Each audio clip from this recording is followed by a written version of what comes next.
Simula ang eksena kay 08 habang nakatingin sa kanyang malalang kalagayan. Sa isip nito na maraming dugo na ang nawala sa kanya, dagdag pa nito habang iniisip ang kanilang base na marahil ay inaatake na rin daw siguro ito. At habang naaalala nito ang kanyang mga kasama, sinasabihan ng mga ito na mag-aral magluto dahil sa pagkakataon na baka umabot na nga raw siya sa mga pagkakataong tulad nito. Samantalang makikita na nga ang mga kalaban habang papalapit kay 08 subalit tila wala na talaga itong magawa.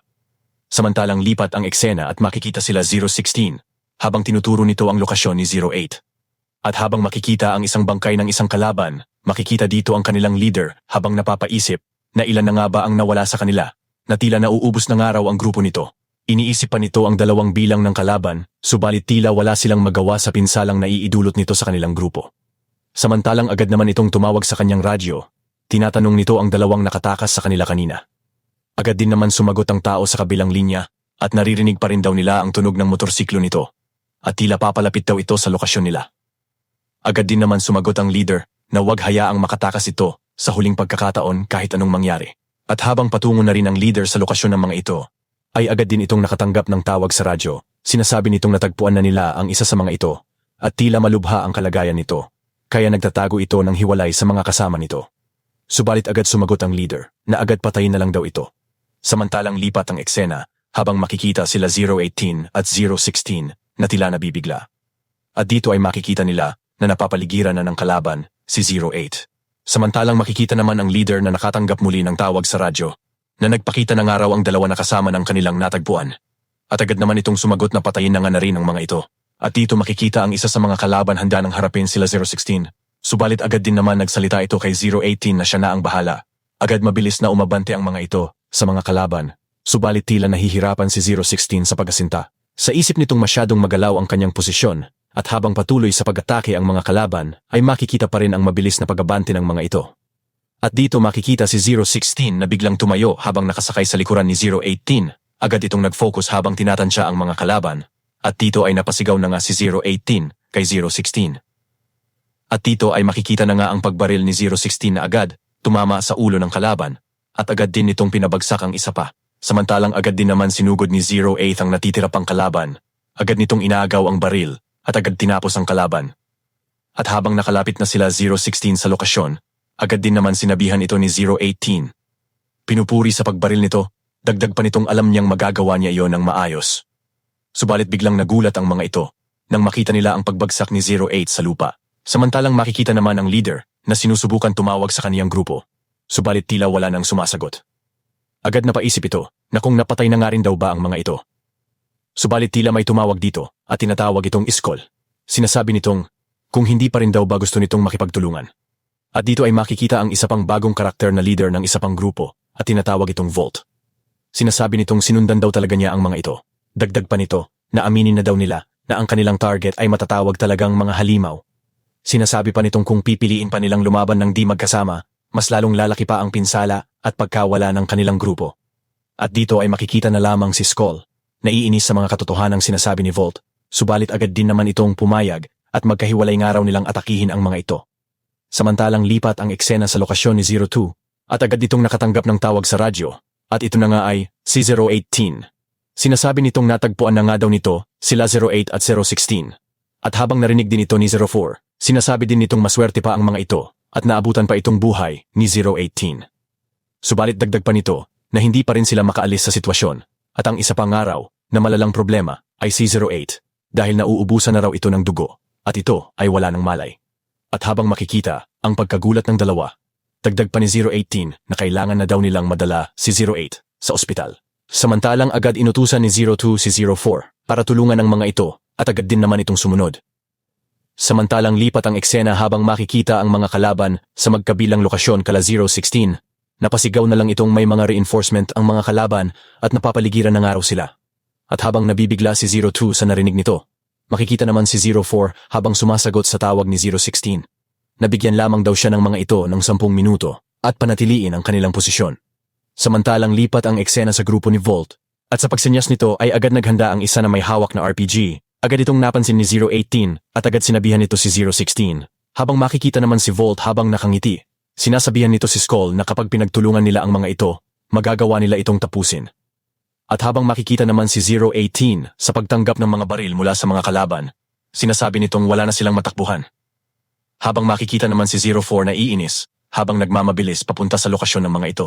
Samantalang lipat ang eksena sa pagputok ng baril, at tila bumagsak ang kalaban na may hawak na RPG, na sobrang ikinagulat ng lahat. At mabilis na tinamaan din ang iba pang mga kalaban, at dito makikita ang pagkabigla ni Skull at Volt. Samantalang makikita ang taong gumawa ng pagbaril, at agad itong tumawag sa radyo nila 018, at nagpakilala ito bilang Alice, na sobrang nagpabigla sa grupo ng The Numbers, dagdag pa nitong sasali ito sa kanilang operasyon simula ngayon.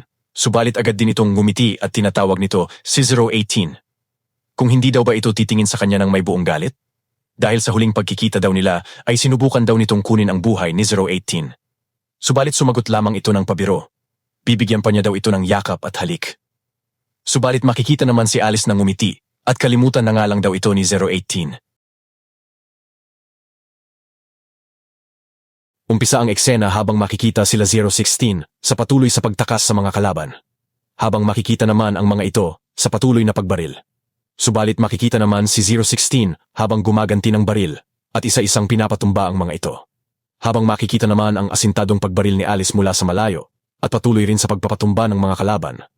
Habang makikita naman si Volt na naiinis kay Alice dahil nahihirapan silang habulin sila 016. Dagdag pa nitong hindi pa rin bumabalik ang mga pinadala nito para patumbahin si Alice. Subalit habang makikita sa pagpalit ng magazine si Alice, ay agad nitong binunot ang baril sa kanyang hita at agad bumaril sa likod. At dito makikita ang ilang kalaban na binabanggit ni Volt na inutusan niya. Habang makikita naman si Skull, sinasabi nito kay Volt na tila napatumba na rin ito ng sniper.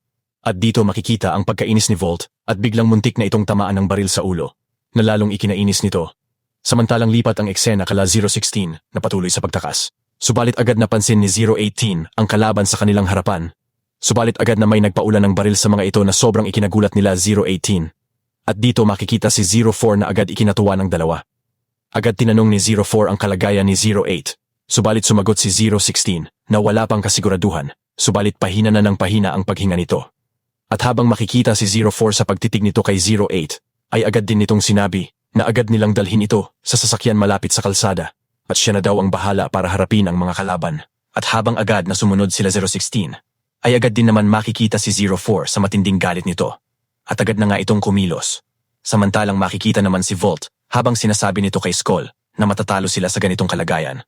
Subalit sa pagkainis ni Skull ay agad pa rin itong sumugod. At biglang may sumabog na agad nagpatalsik dito. At dito ay makikita si Alice na naiinis sa mintis na patamaan nito ang kalaban dahil sa sitwasyon ng lugar. Samantalang habang nakatingin naman si Skull sa mga grupo nito na wala ng mga buhay, inis itong napapaisip na sa sobrang pinsala ng natanggap nila, hahayaan na lang daw ba nilang makatakas ang mga ito? At sa pagsilip nito sa kabilang lokasyon ay makikita lamang ang patuloy na pagbagsak ng mga kasama nito. Nagtataka ito sa kung ano ang nangyayari, subalit biglang may lumipad na patalim. Subalit nagawa nitong makaiwas. At sa pagtingin nito ay makikita si 04 na may seryosong muka. Sinasabihan si Skull ng may buong galit na mamamatay ng araw ito sa araw na iyon. At dito ay makikita ang sobrang pagkabigla ni Skull at Volt. Subalit agad ring bumaril si Skull at agad nagtago si 04. Habang makikita na rin si Volt sa pagbaril nito, subalit tila walang tinatamaan ang mga ito. Napapaisip ito na sino nga ba ang mga taong ito. Naaalala nito ang natanggap nilang impormasyon na hindi tataas ang bilang ng mga ito sa 10 at hindi pa ito ganoon kakilala. Subalit tila patuloy lamang sa pag-atake si 04 sa iba pang kalaban at walang tigil itong pinapatumba ang mga ito isa-isa. Subalit agad na sumugod si Volt, subalit makikita lamang si 04 na tumitig lamang ito ng sobrang galit dito, na tila naramdaman agad ito ni Volt. Subalit tila agad gumanti ng baril si Skull, ngunit agad nagsalita si Volt, na kailangan na nilang umatras, samantalang galit na sumagot naman si Skull. Tinatanong nito ang sinasabi nito, na kung aatras na nga lang daw ba sila sa mababang bilang ng mga kalaban tulad nito, dagdag pa nitong sila ang mga elites ng Union. Subalit seryosong sumagot si Volt, na hindi pa rin daw ba naiintindihan nito, na hindi na daw sila ang humahabol at pumapatay. At habang naalala nito ang matalim na titig ni 04, sinabi nitong sila na ang hinahabol at papatayin ng mga ito. At dito makikita na nga sobrang pagkabigla ni Skull at biglang tumingin sa mga grupo nito. Subalit sa tagal ng pagdedesisyon nito, agad nagsalita si Volt na kung ayaw pa rin nitong umatras, sila ng grupo niya ang aalis na at agad tumalikod. At dito makikita ang pagkainis ni Skull, subalit agad din sinabihan nito ang kanyang grupo na aalis na rin sila sa lugar.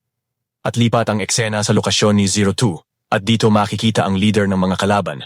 Napapaisip ito na kung sino nga daw ba ang grupo ng The Numbers at nagagawa ito sa kanila. Subalit agad na nga rin itong bumaril at makikita ang pagkaubos ng bala nito. At sa pagtatangkang kumuha ng bagong magazine ay biglang lumabas si 02 na biglang nagpatigil sa leader ng kalaban habang tinatanong nito ang pagkakakilanlan ni 02. At dito na po natatapos ang eksenang ito. Mag-like at subscribe para sa susunod na kabanata. Hanggang sa muli.